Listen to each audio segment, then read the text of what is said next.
Assalamualaikum warahmatullahi wabarakatuh. Kami dari kelompok 1 Ganjil ingin menjelaskan tentang the changing nature of careers. Sebelumnya, perkenalkan anggota kelompok kami. Yang pertama ada Tiara Adela 405, yang kedua ada Adelia Anggita Putri Harsono NIM 143, Fatima Azahra NIM 271, Haromain Alifian Rafi Musyafa NIM 411, Zahra Khairani Karim NIM 441, dan Enana Apriliani NIM 277.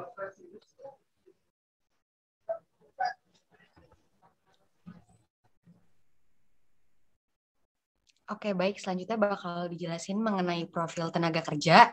Jadi di profil tenaga kerja sendiri merupakan deskripsi singkat mengenai setiap orang yang mampu melakukan pekerjaan, baik untuk menjelaskan seseorang atau suatu keadaan dan ataupun karakternya. Nah, dari profil sendiri ini deskripsi singkat mengenai seseorang, pekerjaan, karakteristik yang tadi sudah dijelaskan juga.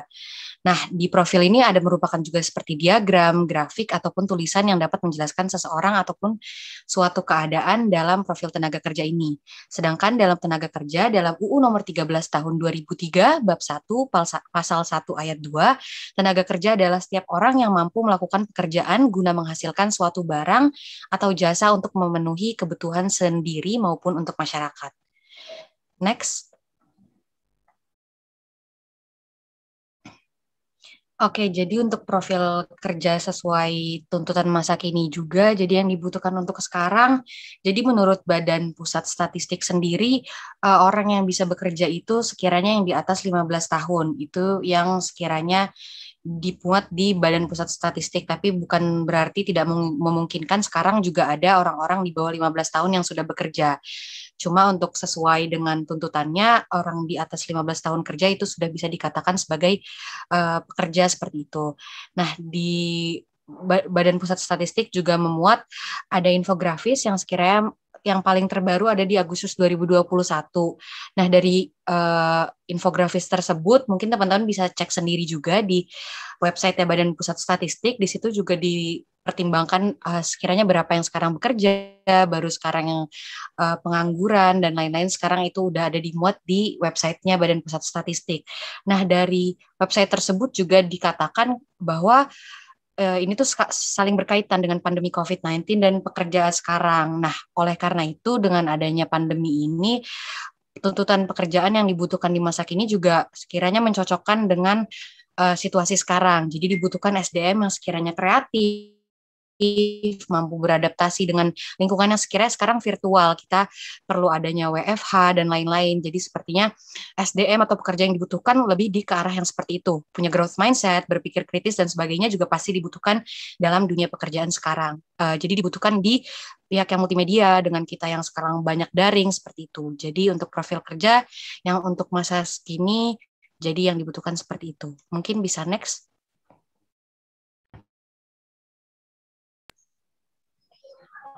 Baik, selanjutnya di sini ada profil tenaga kerja milenial di era revolusi industri 4.0, yaitu dari penelitiannya Fajri tahun 2019. Nah, dia ini melakukan penelitian pada para pekerja milenial gitu yang ada di Surabaya. Penelitiannya ini penelitian kualitatif, jadi memang menggunakan konsep wawancara gitu ya dalam penelitiannya. Kemudian terdapat nih hasil seperti apa sih tenaga kerja milenial di era revolusi industri sendiri gitu kan. Revolusi industri itu kan kalau kita lihat memang sudah mulai sejak tahun 2001 hingga 2005 ya, semenjak internet itu sudah mulai. Nah, di penelitian ini tenaga kerjanya itu sekitaran orang yang lahir tahun 90-an.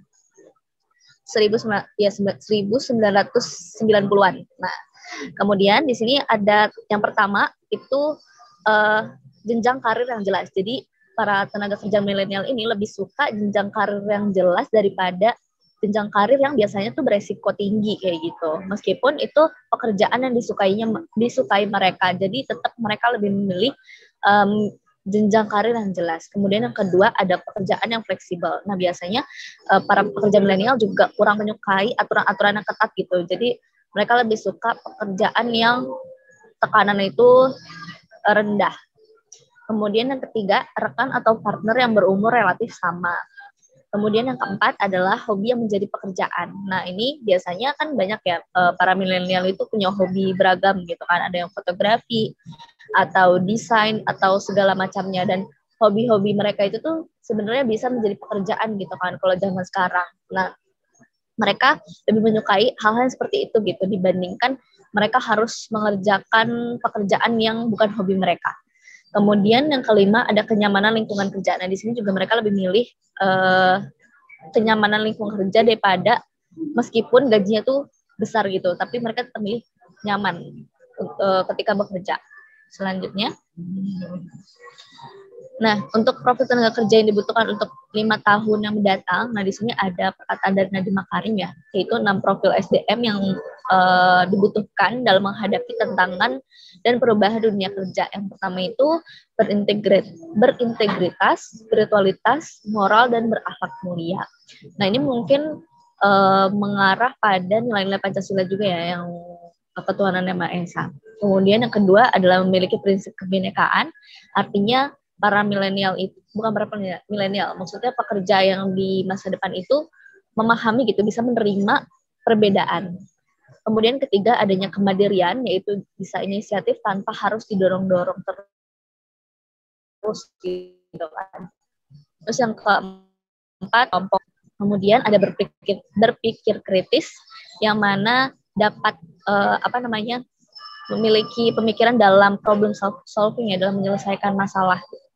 Kemudian ada kreativitas, dan kreativitas di sini bisa kreativitas dalam beradaptasi, kemudian bereaksi terhadap suatu masalah, dan juga bisa berinovasi. Next. Selanjutnya itu ada the blurring boundaries. Jadi the blurring boundaries itu definisinya itu belum ada yang jelas, tapi ada juga artinya. Artinya itu batasan yang tidak jelas dalam suatu hubungan. Karena jika seseorang melompati sebuah batasan, Anda akan tetap dibatasi oleh batasan baru dari sebuah hubungan baru yang Anda masuki. Hubungan baru yang Anda masuki itu adalah sebuah blurring boundaries, memberikan seseorang sebuah otonomi untuk interpretasi tentang dirinya sendiri dan untuk bergerak ke tempat yang mereka sukai. Terus lalu ada macam-macam atau contoh blurring boundaries. Yang pertama, blurring your role boundaries. Jadi definisinya itu tentang memiliki sebuah peran yang baik dan bisa dipahami, biasanya itu akan mencekik atau membuat seseorang tertekan. Mengapa itu bisa membuat seseorang terkekang? Karena tidak adanya bagi individualitas seseorang untuk bermain atau mengeksplor tentang ruang lingkup kerjasama dirinya sendiri.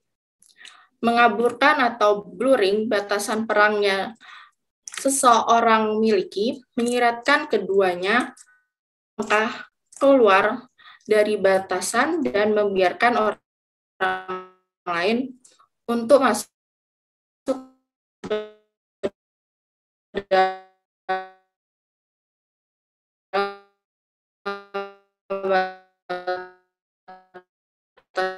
batasan menjadi garis pisah yang tajam. Tetapi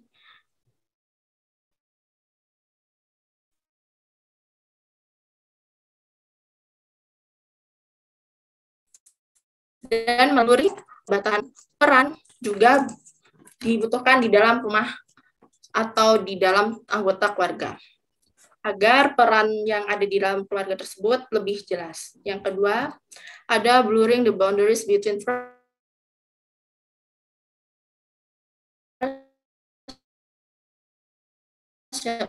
profesional, nasional, dan kehidupan diri sendiri. Di antara kedua hubungan tersebut, menyiratkan bahwa seseorang tidak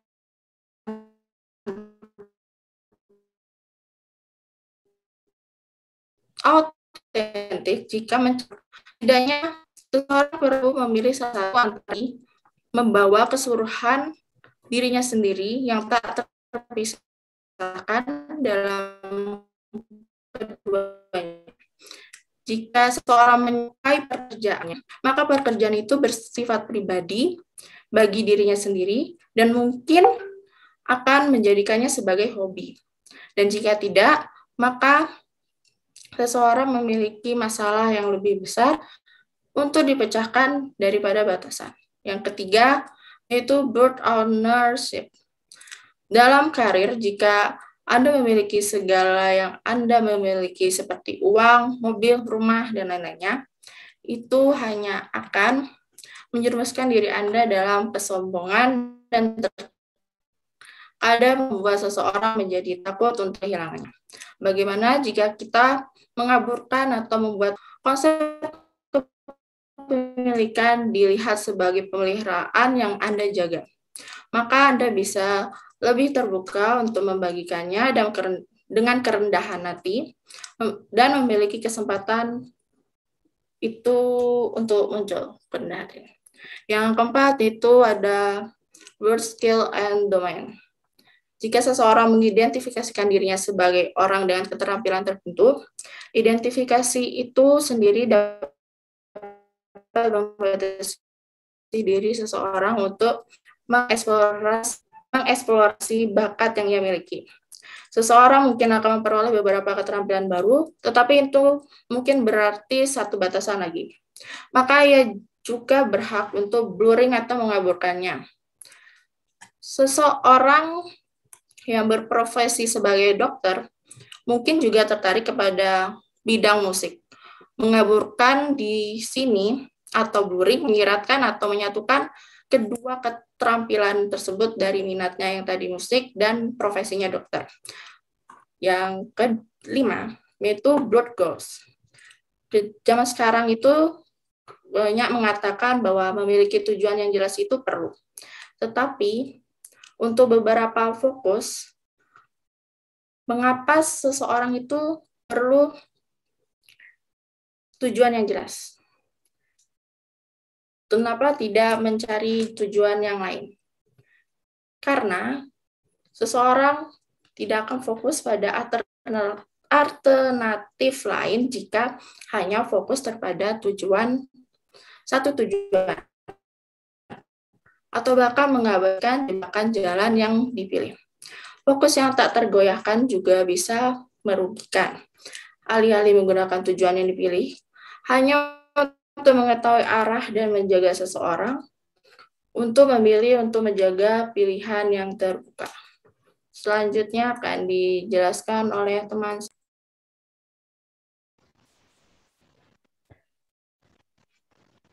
Topik yang selanjutnya adalah outsourcing.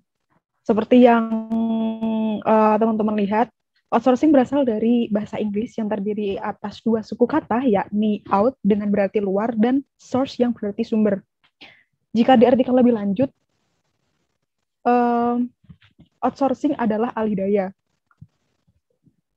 Ada beberapa ahli yang kemudian mendefinisikan makna outsourcing.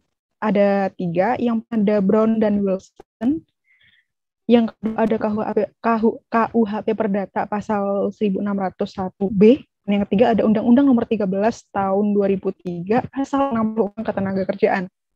Menurut Wilson ini sendiri, outsourcing merupakan tindakan memperoleh barang atau jasa dari individu atau organisasi di luar batas-batas perusahaan. Kemudian menurut KUHP pasal 1601B, perjanjian pemborongan kerja ialah suatu persetujuan bahwa pihak ke-1, yaitu pemborong, mengikatkan diri untuk menyelesaikan suatu pekerjaan bagi pihak lain, yaitu pemberi tugas, dengan harga yang telah ditentukan. Kemudian untuk Undang-Undang Nomor 13 Tahun 2003 Pasal 64 tentang Ketenagakerjaan menyebutkan bahwa perusahaan dapat menyerahkan sebagian pelaksanaan pekerjaan kepada perusahaan lainnya melalui perjanjian pemborongan pekerjaan atau penyediaan jasa pekerja atau buruh yang dibuat secara tertulis. Nah, kemudian dapat disimpulkan nih teman-teman dari ketiga definisi outsourcing tersebut di slide selanjutnya, yaitu outsourcing adalah kontrak organisasi eksternal untuk menyelesaikan beberapa pekerjaan atau tugas suatu organisasi penyewa jasa. Nah, di outsourcing sendiri ini ada beberapa pihak yang terlibat, yakni yang pertama ada perusahaan utama si pemberi pekerjaan, yang kedua perusahaan penerima pekerjaan atau pelaku outsourcing, dan yang ketiga adalah pekerja atau buruh. Penjelasannya itu ada bagi si perusahaan utama pemberi pekerjaan itu ada di Keputusan Menteri Tenaga Kerja nomor Kep 220/10/2004 pasal 1 yang berbunyi sebagai berikut. Setiap bentuk usaha yang berbadan hukum atau tidak, milik orang atau milik orang perseorangan, milik persekutuan atau milik badan hukum, baik milik swasta maupun milik negara, yang mempekerjakan pekerja atau buruh dengan membayar upah atau imbalan dalam bentuk lain.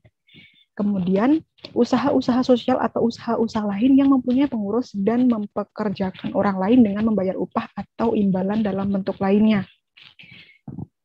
Nah, kemudian yang kedua ini ada perusahaan penerima pekerjaan. Disebutkan dalam Keputusan Menteri Tenaga Kerja nomor Kep 220/10/2004 pasal 1 ayat 2 yang berbunyi sebagai berikut. Pemborong pekerjaan adalah perusahaan lain yang menerima penyerahan sebagian pelaksanaan pekerjaan dari perusahaan pemberi pekerjaan. Nah, yang terakhir ini ada pekerja atau buruh yang juga dijelaskan dalam Keputusan Menteri Tenaga Kerja nomor Kep 220/10/2004 pasal 1 ayat 3 yang menjelaskan pekerja atau buruh adalah setiap orang yang bekerja pada perusahaan penerima pemborongan pekerjaan dengan menerima upah atau imbalan dalam bentuk lain. Selanjutnya, ada 3 jenis pengaturan outsourcing. Nah, yang pertama ini ada melibatkan seluruh outsourcing melibatkan penempatan seluruh proses atau fungsi bisnis di luar batas-batas perusahaan utama. Nah, sebagai contoh di jurnal penelitian David Blake dan Proschak tahun 2009, Eccles melaporkan bagaimana kontraktor umum di industri konstruksi rumah Massachusetts secara teratur mengalihdayakan seluruh fungsi bangunan rumah, misalnya atap, pipa ledeng, atau listrik ke kontraktor perdagangan khusus daripada melakukan fungsi itu sendiri. Contoh yang kedua ini ada Powell dan kawan-kawan mencatat bagaimana perusahaan bioteknologi yang terlibat dalam penelitian dasar atau terapan sering mengalihdayakan fungsi seperti manufaktur farmasi atau pemasaran dan distribusi ke perusahaan kontrak dengan keterampilan dan keahlian khusus di bidang tersebut. Faktor yang dipertimbangkan itu apa sih? Nah, fungsi outsourcing adalah bahwa memungkinkan perusahaan utama untuk memanfaatkan sumber daya mereka yang terbatas atau mengurangi resiko yang terkait dengan operasi di area yang tidak mereka kenal. Kemudian yang kedua, ada outsourcing ini melibatkan penempatan bagian dari proses bisnis, komponen manufaktur produk, atau jasa yang kompleks di luar batas-batas perusahaan utama. Misalnya dalam jurnal yang sama itu ada produsen komputer sering melakukan outsourcing desain dan pembuatan komponen tertentu seperti disk drive, speaker, dan sumber daya yang kemudian dalam kasus ini pekerjaan dialihdayakan dilakukan oleh karyawan atau agen dari perusahaan mitra, maksudnya perusahaan yang diajak kerjasama oleh perusahaan utama untuk melakukan alih pekerjaan tersebut. Kemudian yang ketiga ada outsourcing dapat melibatkan pengadaan sumber daya manusia melalui perantara pasar tenaga kerja. Nah, pengalih-dayaan staf dapat dilakukan melalui saluran yang berbeda seperti agen tenaga kerja sementara, organisasi pemberi kerja profesional, dan perusahaan pencari eksekutif. Nah, atribut kunci dari outsourcing staff adalah bahwa perusahaan pemimpin pekerjaan utama mempertahankan kontrol penuh atau sebagian atas hubungan kerja. Next. Nah, yang ketiga ini ada variasi pengaturan dari outsourcing. Yang pertama ini ada dimensi kontrol, kemudian dimensi keterikatan, kemudian ada dimensi formalitas.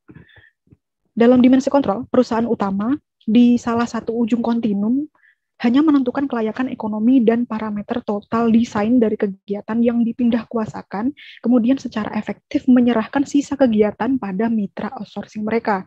Perusahaan utama ini masih bisa melakukan fungsi pengawasan, teman-teman. Kemudian yang kedua ada dimensi keterikatan, yang mana dalam hal ini perusahaan utama dan mitra outsourcing memiliki keterikatan hubungan sosial, di mana salah satu ujung kontinum mereka memiliki hubungan dengan durasi relatif singkat tanpa kelanjutan.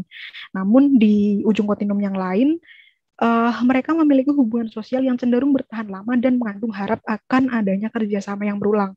Jadi di sini ada dua kemungkinan, apakah pekerjaannya akan berlanjut atau tidak di masa depan. Kemudian yang ketiga ada dimensi formalitas.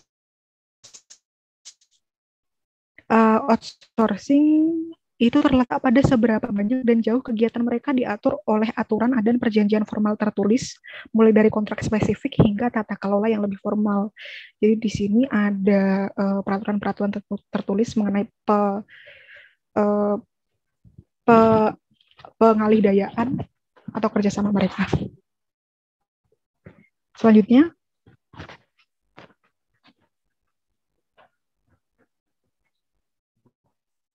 silakan Raffi. Selanjutnya adalah kelebihan dan kekurangan outsourcing. Jadi, kelebihan outsourcing diantaranya adalah memangkas biaya perekrutan dan seleksi karyawan. Yang kedua, memperkecil resiko bisnis. Kekurangan dari outsourcing adalah kehilangan kontrol manajemen. Terus yang kedua adalah keamanan dan rahasia perusahaan berpotensi terancam. Yang ketiga, biaya tambahan tidak terprediksi. Keempat, rendahnya perlindungan pekerja. Dan kelima, pengembangan keahlian yang terbatas.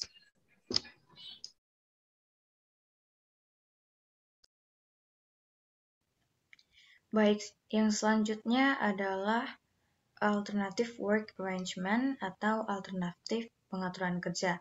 Nah, alternative work arrangement ini sendiri adalah di mana pengaturan kerja itu terdiri dari jadwal kerja yang fleksibel, lalu ada juga pembagian satu jabatan atau posisi untuk beberapa karyawan, dan juga bisa memilih lokasi kerja selain di kantor.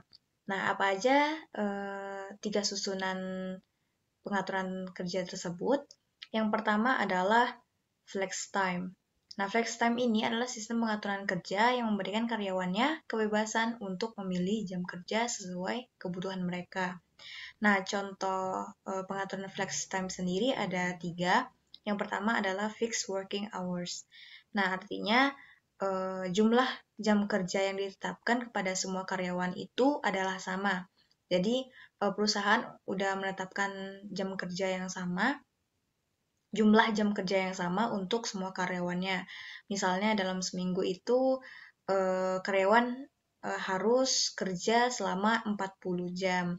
Nah, karyawan ini diperbolehkan untuk memilih jam kerjanya sesuai jam-jam yang ditetapkan oleh perusahaan. Nah, yang kedua adalah flexible working hours. Artinya adalah seorang karyawan bebas menentukan jumlah jam kerja yang mereka inginkan di setiap harinya, tetapi harus memenuhi waktu kerja selama 40 jam per minggu. Dan yang ketiga adalah variable working hours, di mana jumlah jam kerja seluruh karyawan ditetapkan oleh perusahaan. Jadi, perusahaan yang nentuinnya, tapi nggak harus misalnya dari jam 7 pagi sampai jam berapa. Nah, untuk flex time itu sendiri ini, ada jam-jam wajib atau jam kerja inti yang dimana karyawan itu harus hadir karena waktu ini memungkinkan untuk pertemuan atau interaksi kerja antar karyawan. Next, selanjutnya adalah job sharing. Selanjutnya adalah kelebihan dan kekurangan dari flex time sendiri. Nah, kelebihannya itu adalah dapat meningkatkan kepuasan kerja karyawan, lalu juga berkurangnya permasalahan dengan manajemen, dan semakin sedikitnya biaya lembur. Sedangkan untuk kekurangannya adalah jam kerja ini nggak bisa diterapkan untuk semua jenis pekerjaan, seperti pekerjaan kasir atau resepsionis. Nah, itu kan pekerjaan yang mengharuskan karyawannya datang di waktu yang udah ditentukan dan jam kerjanya pun juga ditentukan dari perusahaan sananya. Selanjutnya adalah job sharing. Next. Job sharing ini adalah pengaturan kerja di mana lebih dari satu karyawan itu berbagi satu pekerjaan atau posisi penuh waktu. Nah, jadi misalnya ada 2 karyawan yang bekerja untuk satu posisi. Karyawan yang pertama itu kerja di pagi hari dan karyawan yang kedua kerja di sore hari. Nah, job sharing ini sendiri merupakan solusi untuk masalah keseimbangan antara kehidupan pribadi dan pekerjaan yang semakin meningkat. Nah, adapun kelebihan dan kekurangan dari job sharing adalah untuk perusahaan, pembagian pekerjaan ini memungkinkan lebih menggunakan bakat lebih dari satu orang karyawan untuk satu pekerjaan. Nah, untuk karyawan, pembagian pekerjaan ini meningkatkan fleksibilitas, motivasi, dan kepuasan kerjanya. Nah, sedangkan kekurangan dari job sharing ini, perusahaan bisa saja kesulitan untuk mencari pasangan atau tim yang cocok untuk satu posisi karena mungkin kerumitan karyawan yang tidak bisa disatukan. Nah, selanjutnya adalah flex place. Next.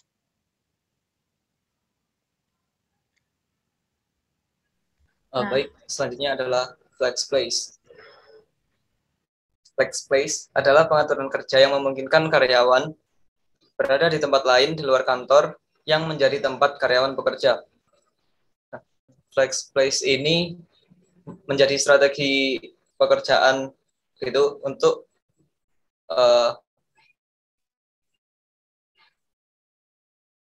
bagi para karyawan untuk bekerja di rumah minimal 2 hari seminggu dan terhubung pada kantor perusahaan gitu dengan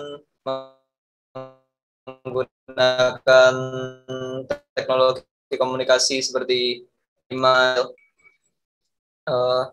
Flex place sendiri juga memiliki beberapa kelebihan serta kekurangan.